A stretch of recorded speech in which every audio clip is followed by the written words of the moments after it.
especially to Louisa for having us all here. You're going to be very proud of it. Look out on this. I like when I take a selfie. This is much bigger than it used to be. It's become a very important conference. You get really proud of it, so thanks.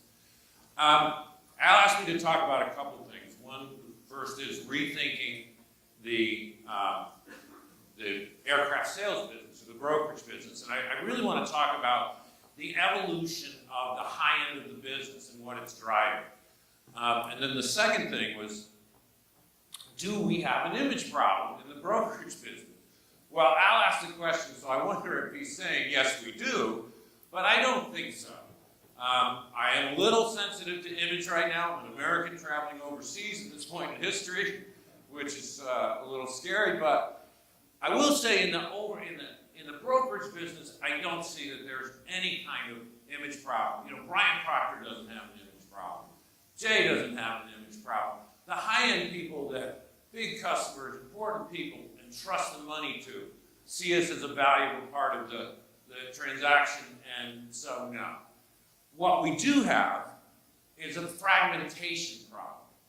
What do I mean by that? I'll tell you, this is not an ad for Guardian Jet. We're going to talk about just the high end of the brokerages. But at Guardian Jet, we measure and track 126 different aircraft models. So an aircraft model is a 4, a G4SP, a G5. So we track everything from a PC-12 to a G650. That's about the high end of where we stop. In 2016, in those 126 markets, there were 1,647 transactions. That's a good year. I think most of the brokerage, most of the people in the room would say that was a healthy year. It showed some growth. A lot of us were surprised by the year. It started slower than we expected, finished much stronger than we expected. We all thought, most of the people that I talked to, thought our business might slow down with the election in the U.S., and that didn't happen with the Brexit vote, and that didn't happen. So 1,647, generally a good year. Those 1,647 transactions had 572 brokers. Those are 572 different brokerage companies. So at JetCraft, the 20 salespeople, they didn't count for one. They counted for one, not 20 in that number. You start doing the math, and I'll assume that on most of those transactions, there were a broker on each side of the deal, but you start doing the math, and the average size brokerage is doing less than 6, it's doing about 5 transactions a year. So it's hard for me to understand, at that size of the business, how they can devote the resources to being great at this business that you can if you do more. It's even more acute in the light jets. The way we met the light jets we measured, there were 408 transactions. There were 220 different brokers. So that's an incredibly fragmented business. The large players, I think, and I don't want to stand here and say you got to align yourself with big, but you do. But I do think size matters to some degree because we have to devote resources to them, to solving our customers' problems. But I do think you have to align your customers with great. And you can do that in a big brokerage and a small brokerage. But when the average broker does about 3 transactions a year in the light jet business, that's indicative it might be a problem to me. So why is that? Why is this business so fragmented? I will tell you, first, it's a little bit regional. A guy charters an airplane, goes out to the charter broker, the charter operator in the area, says, hey, I want to buy an airplane now. And he talks to a local guy. And that guy may do a fine job, but that's sort of regional because this is so relationship business. But the real answer is there's no barriers to entry. Absolutely no barriers to entry. It's a completely unregulated space. It's hard for me to imagine that in Connecticut, where I live, I have to spend a lot of time and energy to get a real estate license to sell a $100,000 apartment. Yeah, I can go sell a $60 million G650 today without any credentials. And if anybody wants to pay $60 million, call me. Steve and I want to talk to you right now. What we have is a very sophisticated cottage industry. But don't don't forget that it's very sophisticated. There's a lot of small players that are really impacting the experience of customers around there, and a big percentage of customers are with very small players that may not have the resources. It's a cottage industry. I used this date me, but we used to say all you needed to get into the brokerage business was a telephone booth and a roll of quarters. And today it's a laptop. And that's all people need to get into business, and we're seeing a lot of that.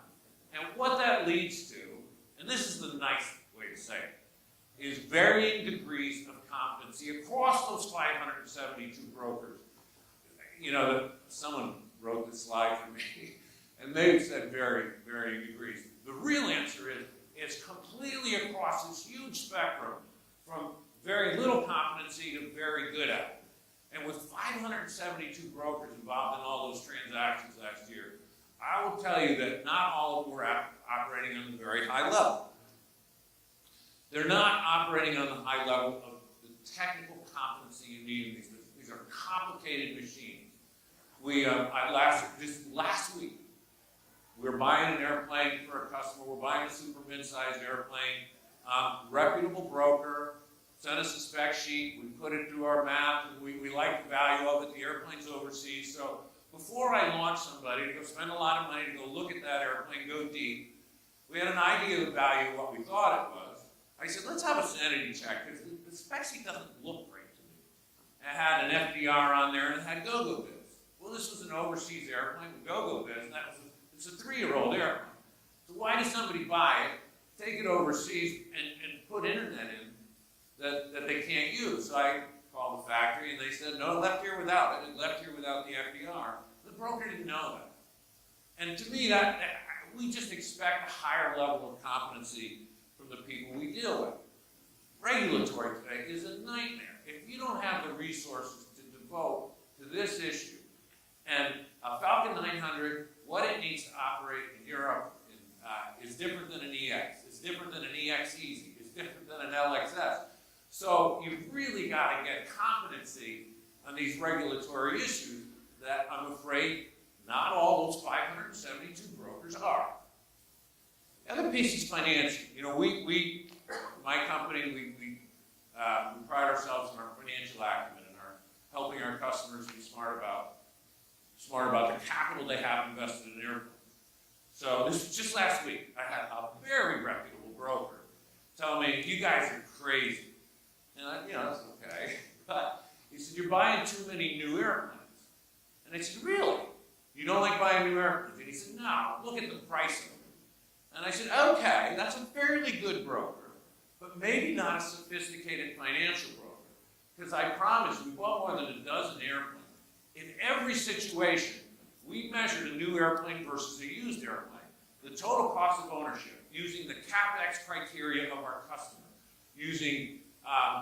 we use residual values, we go very deep into the financial end of this, and when the math comes out that it's almost neutral to buy a new airplane over a 3 or 4-year-old one, our customers many times will opt for new. One of the great things about I'll just make one comment, not necessarily, but we didn't buy new airplanes in the same volume over the last few years that we did last year. And it was largely because of overproduction. Every one of these OEMs right now has dealt with that. It's okay to go buy a new airplane when you know they're not going to have 4 whitetails and somebody pays a different price at the end of the year. So but to me, a very good broker telling me it was crazy was maybe he didn't have the financial sophistication that we do. Now this one I won't go deep into. In those 572 brokers, you guys know all great examples of where they all stand ethically. And I'll make one kind of self-serving plea for all the good brokers in this room. You people influence a lot of customers, and sometimes who the broker is. This idea that, I hear this more and more nowadays, well, I like what you do, I like how good you are, we really want you guys to sell our airplane, I'll sign up with you, but I'm going to sign it's not exclusive, non-exclusivity. And I will tell you, please tell your customers, non-exclusivity in a brokerage deal is a license to be slaughtered. If you won't make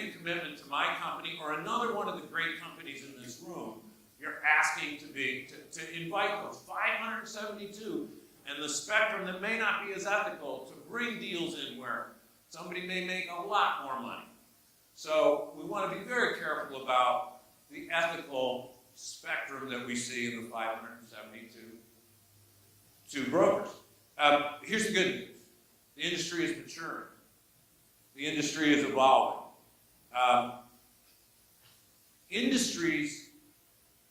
The brokerage industry, as it matures, the marketplace will demand more. And it will demand more because the very high end of operators, in this case brokers, in that space will deliver more. And that's happening today. The change in this business is so apparent to me. You know, I'll use a few examples. Bob Rabbit, I love Rabbit at Afro. He said, we used to be in the airplane business, now we're in the information business. They collect reams of data on customers, on airplanes. So I think that's fascinating. Steve Rosano, just here in London. Steve figured out a way, and not an inexpensive way to do this, but he figured out a way to communicate and to educate his customer base. The very high net worth, and Steve sells corporate high net worth, we all do both. But really did a great job on educating and connecting with through a tremendous amount of capital he had to put out to be better. And it's not just the showroom, which is beautiful, but the application. We have, before I get to that, Jetcraft. We love Jetcraft. First brokerage to really be global. The first, they beat us all to be in a global company. And that has merit. If you're trading airplanes across borders, that has a lot of merit. Here's what we think is coming in the mature industry. We think there's more transparency coming. Matter of fact, this is a tough one because still in those 572 brokers, you do a deal and you can hide transactions. You can back to back to back. There's a lot of, the less transparency you have, the more you ask for kind of getting slaughtered. By the way, I have no issue. If a customer won't sign up with me and we go find them an airplane and we sell them, I have no issue making a lot of money on that transaction. I don't think that's an ethical problem. I think it's not smart for that customer. If I was that customer, I'd pay the fair fee that all of us charge to go do this work. But we think more transparency is coming. We think educating this marketplace. Not too long ago, I was speaking in a business school, and the guy, the teacher that had asked me to be the professor, said to me at the end of it, when they were asking questions, he said, well, you have very thinly traded markets, which to us means, you know, like in an active market, in general aviation right now, it might be one sale a month in that aircraft model market. So that's pretty thinly traded. Some models are trading one or two every 6 months. So in these thinly traded markets, where values are moving at light speed, so you may not have an indication that values are running away from you because there's not that many transactions to track. You've got to be watching these markets, and you've got to be educating your customers. I don't know that all of those, I know that all those 572 brokers don't have that. And finally, the last thing is innovation. We've all innovated somehow. At Guardian Jet, we built a business around being smart about the capital. We built a consulting business before we built the brokerage, which is a lot overhead. I'm not sure we're very good at this, but it's great for our customers. It's great for our customers. Steve built the show. Jetcraft went global. And there's a lot of other good brokers. I'm not saying that size, you got to be one of the bigger guys. Although, I do think that they can devote resources to it. But every one of those great guys, every one of those great brokerages is great for a reason. And I would encourage you all, when you're out there in the marketplace talking to people about brokerages, encourage them to pick one. Pick a good one. Pick one that has some level of expertise in what they're doing, because I promise you they all don't. And so I think that that's what's happening in the aircraft brokerage business, and thank you. Brilliant. Thank you.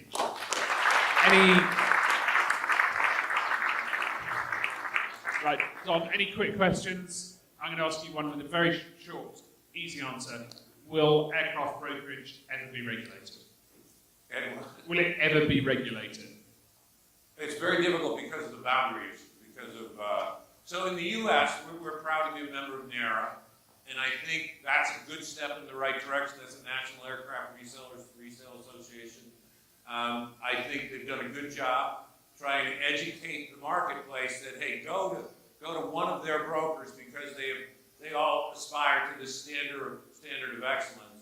But no, regulation, I don't see that coming. I don't necessarily see, if I can answer differently, I don't see consolidation coming either. It's very hard to go buy another brokerage to grow your business.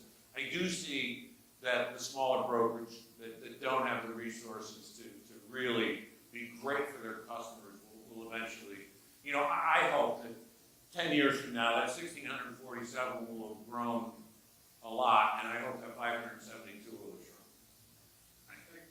Would you want it to be regulated? So would I want it to be regulated? Well, you know what? Look at what a real estate commission is compared to what we get. Yeah. I mean, what regulation would say, we all get 6.5%. Kind of, even our. Okay, on that cheery note, thank you very much, Tom. Thanks, guys.